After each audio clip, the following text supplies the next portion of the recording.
Bonjour, je suis Stéphane Parent, directeur général d'Espace OBNL. Aujourd'hui, on a la chance de parler d'assurance, plus précisément d'assurance administrateur, dirigeant. En tout cas, ça porte différents thèmes, mais on va se concentrer sur les assurances responsabilité pour les gens qui s'impliquent sur un conseil d'administration. Et j'ai la chance d'avoir avec moi José Lévesque de Lucier Del Parizeau. Bonjour José. Bonjour. Peut-être juste en guise d'introduction, te présenter, puis un petit peu présenter aussi le département, puis ça va introduire pourquoi je te parle avec toi aujourd'hui d'assurance. Parfait. Bien, je suis directrice principale du département d'assurance professionnelle et solutions spécialisées chez Lucier Del Parizeau.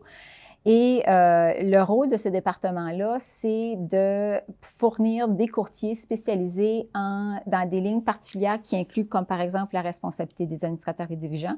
On touche aussi la responsabilité professionnelle et le cyber-risque.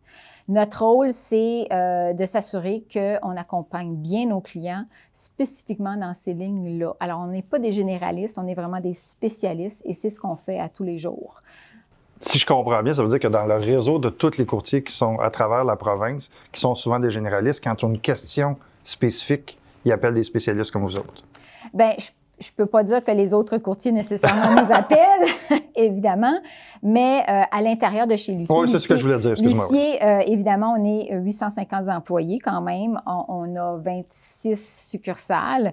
Alors, on est partout au Québec. Effectivement, notre rôle n'est pas seulement envers nos clients, mais nos clients sont aussi nos courtiers à l'interne de chez Lucier Del Parizeau. Alors nous, non seulement qu'on a des clients à nous-mêmes et qu'on traite, on agit un peu comme un conseiller à l'interne dans ces produits-là. On ne peut pas demander à un courtier généraliste de connaître tous les produits par cœur.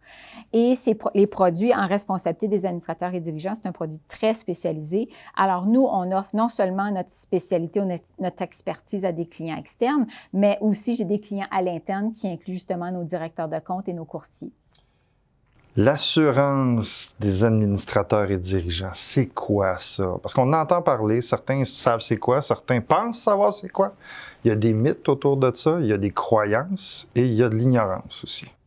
Bien, en fait, je vais reculer un petit peu. Je vais commencer par expliquer un petit peu, évidemment, le rôle d'un administrateur et dirigeant qui va m'amener à parler de la responsabilité des administrateurs. Parfait, si tu fais de la gouvernance à ma place, moi, je ne peux pas me plaindre.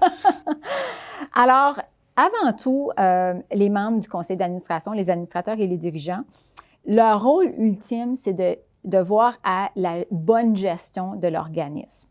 Ça inclut plein de choses. Ça inclut la gestion des fonds, la gestion des employés, comment on va servir notre clientèle, comment on va faire notre comptabilité, comment on va suivre et respecter toutes les lois. Les éléments de conformité. Tout à fait. Fait qu'il y a une gamme de choses dont ils sont ultimement responsables. Et évidemment, dans ce rôle-là, ça peut inclure des choses, ça peut inclure plein de choses, des lois jusqu'à des politiques internes, jusqu'à le service qu'on offre à des tiers, jusqu'à comment on produit notre produit et notre offre de service. Et malheureusement, parfois, dans cette offre-là, que ce soit réel ou allégué, il y a des tierces parties qui, malheureusement, peuvent nous poursuivre. Et qu'on ait fait quelque chose de mal ou pas, on doit se défendre. Et la police administrateur et dirigeant, elle est là pour transférer ce risque-là à un contrat d'assurance. Alors, à ce moment-là, l'assureur, ce qu'ils vont faire, c'est qu'ils vont prendre en charge la défense de l'administrateur. Et si jamais il y a un dommage-intérêt à payer, que le juge décide que vous devez payer une indemnité et que vous aviez effectivement commis une erreur, même si c'est de façon innocente et non nécessairement volontaire et que vous devez payer une indemnité, à ce moment-là, la police va payer aussi cette indemnité-là. Évidemment, c'est toujours dans les termes du contrat d'assurance, qui a évidemment aussi des exclusions, mais en général, c'est ce que ça fait. C'est un transfert de risque. Si ça ne serait pas de la police d'assurance, l'administrateur ou la société au nom de l'administrateur devrait payer les frais de défense et cette indemnité-là. Fait qu'à la fin de la journée, c'est vraiment pour protéger légalement nos administrateurs. Donc, ce n'est pas l'assurance qui va couvrir l'organisme s'il y a un incendie ou si on se fait voler le camion ou si... Non. En fait, la police administrateur et dirigeant, elle est vraiment là pour la gestion de l'organisme à but non lucratif. Fait que tout ce qui touche la gestion. Est-ce que ça couvre aussi les déductions à la source non payées ou les taxes non payées? Donc, c'est ce type d'enjeu-là aussi? Bien, j'y arrivais justement. En fait, les administrateurs et dirigeants sont redevables de plein de choses. Ils sont redevables, évidemment, à respecter les lois. Ils sont redevables, évidemment, à s'assurer que tout est bien géré, mais ce qui arrive, c'est qu'il y a certaines lois qui leur imposent des responsabilités très précises et qui leur imposent personnellement. Fait qu'évidemment, en tant que conseil d'administration, on se doit de suivre les règlements internes, les règlements municipaux, les règlements fédéraux, etc., et toutes les lois qui existent. Par contre, il y a certaines de ces lois-là dont ils demeurent personnellement responsables et on ne peut pas le transférer nécessairement à la société. Fait que si la société n'existe plus, les administrateurs demeurent personnellement responsable envers ces lois-là. Juste pour en nommer, effectivement, ça inclut tout ce qui touche les paiements statutaires, comme par exemple, les administrateurs et dirigeants sont responsables de 6 mois de salaire et de 12 mois de paie de vacances. Évidemment, si on a une centaine d'employés, on peut imaginer que ça peut être très important, ces montants-là, et c'est des montants dont ils sont personnellement responsables si la société n'est plus là pour les payer. Ça inclut aussi tout ce qui touche les paiements de TPS, TVQ, les déductions à la source. Alors ça, ces montants-là peuvent représenter des montants d'argent très importants dépendant de l'envergure de l'entité légale. Mais ce qu'il faut comprendre, c'est qu'ils demeurent personnellement responsables de ces montants-là. Si la société ne peut pas les indemniser et que la société fait faillite, par exemple, ils demeurent personnellement responsables. Ou une dissolution. Ou la dissolution ou quoi que ce soit. C'est vraiment des règlements qui ont été écrits qui les imposent des responsabilités personnelles. Il y a d'autres responsabilités aussi, d'autres lois qui imposent d'autres obligations, comme par exemple la loi sur l'environnement et il y a aussi la loi sur la santé et sécurité au travail. Ça, c'est des lois, encore là, au niveau pénal, qui imposent des responsabilités personnelles aux membres du conseil d'administration. Donc, si je comprends bien, ça veut dire lire les petits caractères. Absolument, tout à fait. Mais en fait, ça va plus loin que ça. En fait, ce que ça veut dire, c'est qu'en tant qu'administrateur et dirigeant, avant de t'impliquer, avant de t'embarquer dans un rôle comme ça, il faut se dire que c'est un rôle très important. C'est un rôle dans lequel on t'impose des responsabilités personnelles. Il ne faut pas le prendre à la légère. On devient tout d'un coup très responsable. Évidemment, on devient responsable sur une gamme de choses personnellement. Et avant de faire cette décision-là, il faut y réfléchir très sérieusement. Parce que, je ne sais pas, vous avez probablement entendu parler souvent des administrateurs et dirigeants vont mettre en jeu leur patrimoine personnel. Mais c'est exactement ça dont on parle. Si la société n'existe plus, qu'elle soit dissoute ou qu'elle fait faillite, vu que ces administrateurs-là demeurent personnellement responsables envers ces lois-là, ça veut dire que s'ils devaient se défendre en cours et payer un dommage-intérêt, ça veut dire que c'est leur propre patrimoine personnel qu'ils vont devoir utiliser. Compte de banque, REER, chalet, auto, toutes les liquidités qu'ils pourraient avoir pour pouvoir se défendre. Écoute, parle-moi un petit peu là, exactement. Donne-moi peut-être deux exemples précis de cas où tu as vu où c'est l'assurance qui a fini par payer un risque ou une poursuite ou peut-être juste rendre ça très concret. Oui. Parce que on sait, les assurances, on peut voir ça comme légal, il y a beaucoup de mots, mais au bout de la ligne, là, concrètement, à quoi ça peut ressembler une réclamation? Bien, je vais vous en nommer quelques-uns, sans nommer évidemment aucune société précise, mais les plus fréquentes, ce qu'on voit le plus lorsqu'on regarde des organismes à but non lucratif, c'est au niveau du congédiement injustifié Okay. Et le harcèlement sexuel ou harcèlement psychologique. C'est vraiment ce qu'on retrouve le plus dans ce genre d'organisme-là. Malheureusement, souvent, ce qui arrive, c'est que vu que c'est souvent des bénévoles qui sont de bonne foi, puis qui veulent être là, puis qui font un super de travail, c'est pas nécessairement des spécialistes en ressources humaines. Et, veut pas, ils sont quand même responsables de traiter les employés comme s'il y avait un département de ressources humaines. Et malheureusement, des fois, ça peut causer des conflits. Alors, à ce moment-là, c'est important d'avoir une police administrateur et dirigeant qui va défendre les administrateurs et dirigeants contre un recours qui proviendrait d'un employé qui alléguerait d'avoir été congédié injustement. Un autre genre de réclamation, c'est la gestion des fonds. On sait que les organismes à but non lucratif acceptent souvent des dons. Les donations. Et des donations, des subventions, des choses comme ça.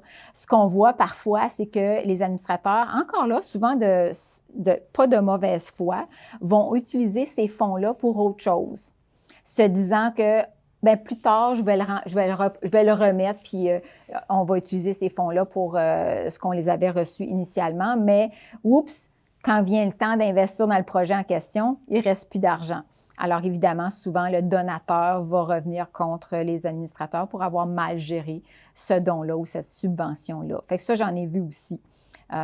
Fait que ça, c'en est un autre. Et la santé et sécurité au travail des travailleurs, les administrateurs et dirigeants sont personnellement responsables d'assurer un environnement sécuritaire à leurs administrateurs, à leurs employés. Et si ce n'est pas respecté, ils peuvent se faire poursuivre, non seulement... Est-ce que ça inclut les bénévoles? Ça l'inclut, oui, ça l'inclut n'importe qui. Parce que c'est important, parce qu'il y en a qui font pas, qui pensent que vu que la personne n'est pas payée, on n'a pas les mêmes responsabilités envers elle. Bien, en fait, on a certaines responsabilités envers n'importe qui, envers le public, envers la clientèle, envers nos employés, envers nos bénévoles.